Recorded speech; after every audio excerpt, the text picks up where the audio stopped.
Pozdravljena brata Ciril in Metod.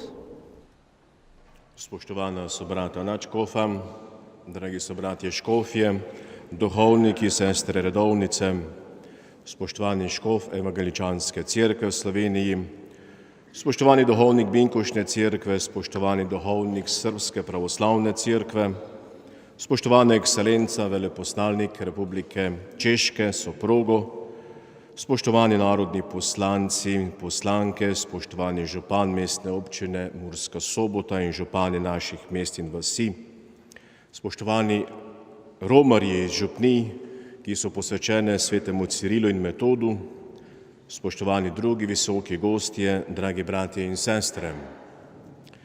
V zgodovini Izraela je bilo mnogo pastirjev, nekateri so bili dobri in skrbni. Nihče pa ni vzbudil toliko pozornosti kot Jezus Kristus. Ljudje so njegove besede dojeli kot vir in smisel življenja. Njegova dela so pomenila skrb in bližino. Jezus z avtoriteto pravi: jaz sem dobri pastir. Dobri pastir skrbi za čredo, ni izven črede, ampak se nahaja sredi črede. Pomenljivo je povedal papež Frančišek: pastir mora imeti vonj po ovcah.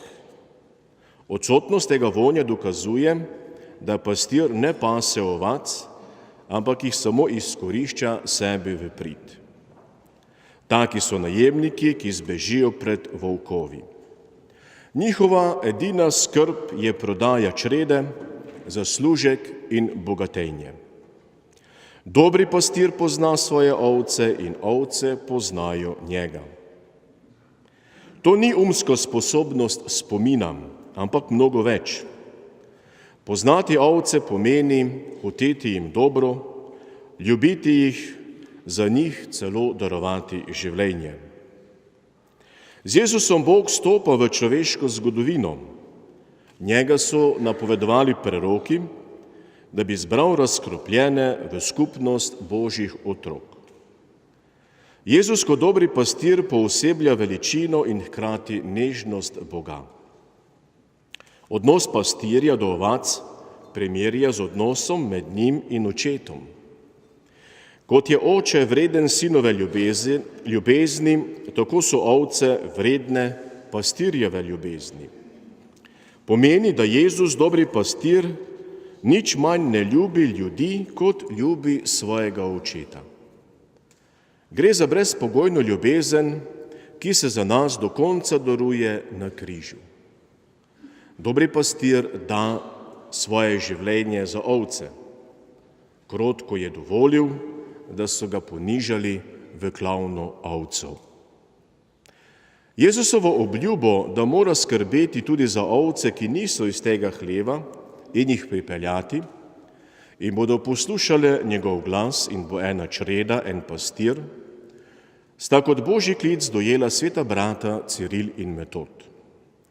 Zapustila sta domači Solun, se odpovedala visoko razvitemu kulturnemu prostoru Bizanca, varnosti grške tradicije in se odzvala prošnji moravskega kneza Rastislava, ter leta 862 odšla misionarit med Slovanem. Od tega je torej minilo 1150 let.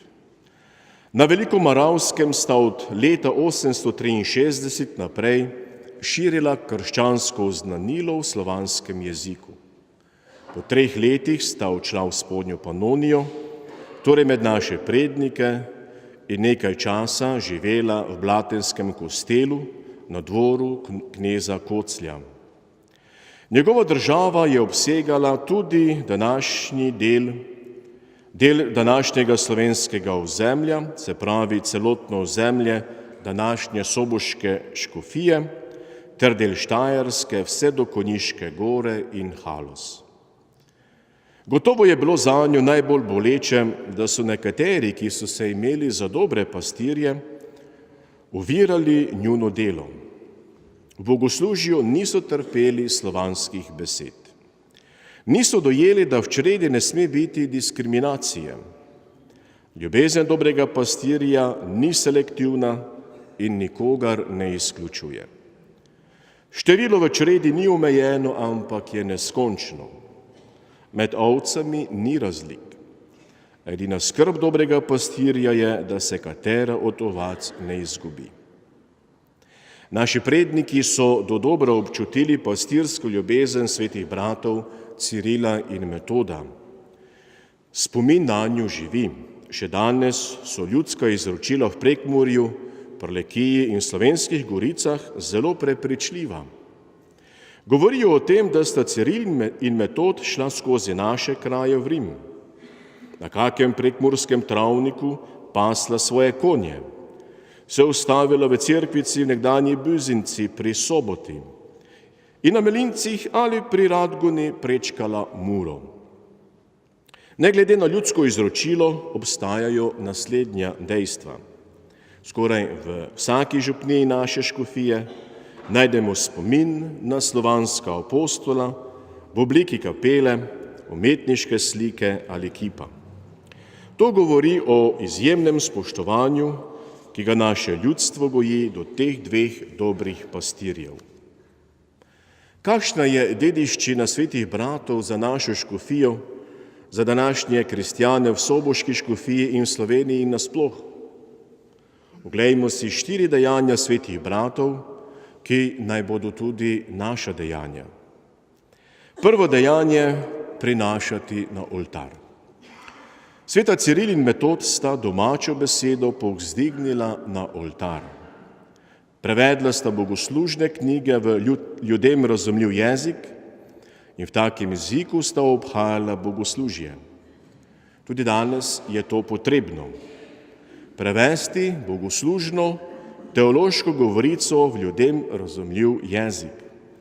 Ta jezik morda ni toliko v besedah, temveč predvsem v ljubezni. Duhovniki moramo Božjo besedo oznanjati z ljubeznijo, da jo bodo ljudje lahko sprejeli in razumeli z ljubeznijo. Svete zakramente moramo obhajati z ljubeznijo, da bomo lahko svojo vero pričevali z ljubeznijo. Vsak človek ima pravico obhajati bogoslužje v svojem maternem jeziku. Slovenec v slovenskem, Madžar v madžarskem, Hrvat v hrvaškem in Rom v romskem jeziku. Pri bogoslužju prinašamo na oltar tudi svojo narodno istovetnost. Drugo dejanje: pričevati s trpljenjem. Sveta brata sta prenašala predvsem Metod kot nadškof bremena ljudstva, nadloge, nasprotovanje, tudi fizično nasilje. Metod je celo prenašal težo zapora in se ni uklonil volji posvetnih in nekaterih cerkvenih voditeljev, ki so skušali zatreti njegovo delovanje v prid ljudi. Biti z ljudmi je tudi klic današnjega časa, klic najprej pastirjem, da smo ljudem v oporu, da oznanjamo evangelij tudi s trpljenjem. Kakor je to v novomašni pridigi jasno povedal in zapisal božji služabnik Daniel Halas. Kristus je rešil svet s trpljenjem. Duhovniki nadaljujejo Kristusovo delo. Tretje dejanje: prizadevati si za svetost. Sveta Ciril in Metod sta iskala večno, neminljivo modrost. Ne človeške teorije, nauke, mnenja, tudi ne znanstvene izsledke, ki se velikokrat tudi menjajo ali so celo v službi zla. Prizadevala sta si za pradedne časti, za vero, za stanje Božje milosti ali z eno besedo za svetost. To je tudi klic vsem nam: iskati Boga, njegovo modrost. Prizadevati si za svetost, kakor nas je k temu prizadevanju spodbudil blaženi papež Janez Pavel II. Ob obiskih v Sloveniji. Vsak človek je poklican k svetosti.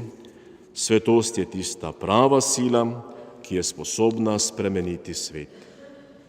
Zgled in spodbudo zato imamo ne le v svetih bratih, temveč tudi v mnogih naših rojakih, od blaženega škofa Antona Martina Slomška, blaženega Alojzija Grozdeta, blaženih drinskih mučenk, pa vse do božjih služabnikov in služabnic, Daniela Halasa, Antona Vovka, Janeza Frančiška Gnidovca, Andreja Majcna, Cvetane Priol in še mnogih neimenovanih ljudi, ki so cilj nebesa gotovo že dosegli.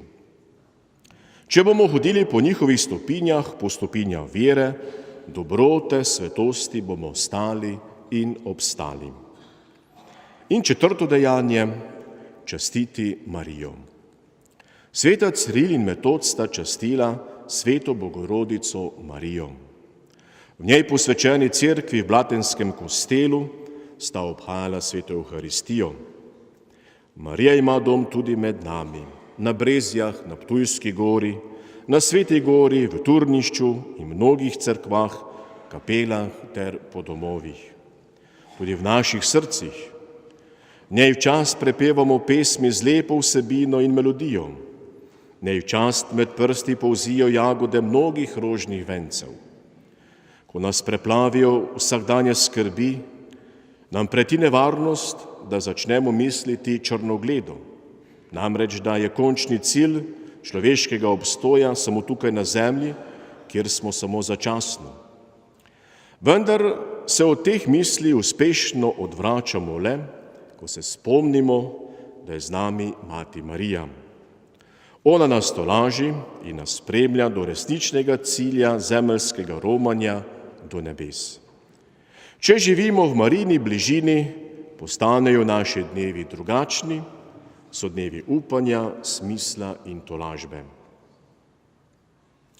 Slovenske pesmi in besede v starodavni Panoniji, v Blatenskem kostelu in okolici so zamrle, izrinile so jih druge besede in pesmi. A te besede in pesmi je ohranilo verno ljudstvo na obrobju Panonije v sedanji soboški škofiji. Tudi tukaj so te besede in pesmi, ki poveličujejo Boga in Marijo, ogrožene. Pa ne le tukaj, na svoj način povsod po Sloveniji. Današnje slavje ob 1150-letnici prihoda svetih bratov Cirila in Metoda na Moravsko in v naše kraje je zato zelo močan klic, da strnemo moči, da se še bolj oklenemo Jezusa, edinega odrešenika, da še z večjim zaupanjem stopimo pod Marijin plašč, da k svetnikom in svetniškim kandidatom pošiljamo še več svojih zaupnih prošenj. Najslavna slovanska blagovestnika, sozavetnika Evrope, sveta Ciril in Metod, prosita za nas. Amen.